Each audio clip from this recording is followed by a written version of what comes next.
Hello, everyone. This is Jessica Billinger, and I'm going to walk you through the questions from Assignment 5. As you may have seen in my Assignment 4, my lesson was for fifth graders in China, and the topic of the lesson was talking about Western holidays.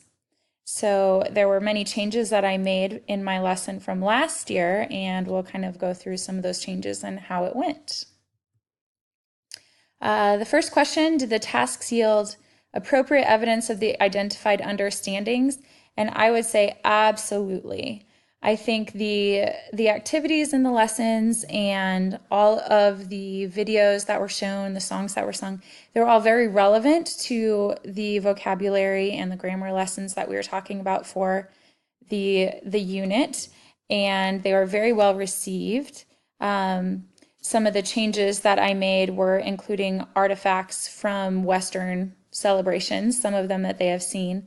And some of the output methods were changed a little bit to include them talking about their own culture celebrations, which was also very well received. Do the tasks involve a complex, real world, authentic application of the identified knowledge, skills, and understandings? And this, again, I thought was one of the strengths of the lesson. Sometimes when we are teaching ESL lessons, the content is less than useful. How many times are you going to be talking about a trip to the hospital in just casual conversation? However, talking about holidays and things like that are just such an essential part of the culture. And I find that when I'm getting to know Chinese people, it's one of the first things that they ask is what holidays are coming up and how do you celebrate them? And so giving them a little bit of knowledge of a different culture will give them a basic understanding of when they see things on movies, or if they come across a family that's celebrating those, they'll have the words to speak English and talk about that. Also, having the ability to talk about their own culture's holiday is essential. There's so many times where I've come across older students, like college freshmen, and I'm asking them questions about, say, Qingming Festival, and you can tell it's something they haven't really spoken about, and it's something that just comes up all the time. So I was really happy to have a lesson where they were able to talk about their own culture as well as explore a different culture. Are a variety of appropriate assessment formats used to provide additional evidence of learning? This is not as strong as the other ones because usually the assessments come in forms of oral presentations.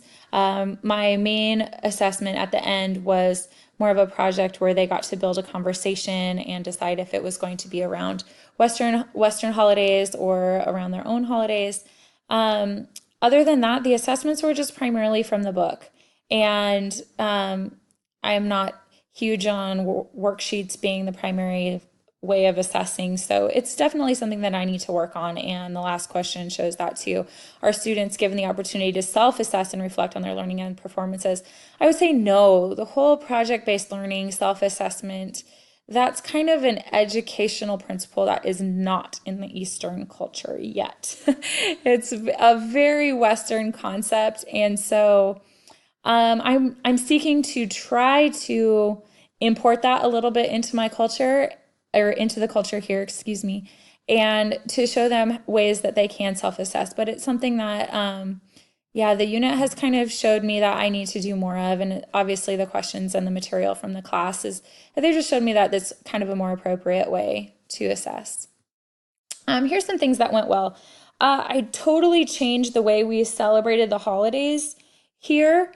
In the past, I hadn't spent much time celebrating holidays in class, but this year I did because I knew that this lesson was coming up and I wanted them to have background knowledge. I also used real artifacts to open the discussion, and anytime you have real objects from another culture, it's just so exciting and it, draws them in a little bit more. Also extending into talking about their own celebrations and holidays. That was a really big change. And one of the articles from assignment 5 really encouraged me to do this. Things I would change, I do need to work on grouping. It's so hard to know if I want to group them according to similar ability levels or what I need to do there. Again, some form of self-assessment.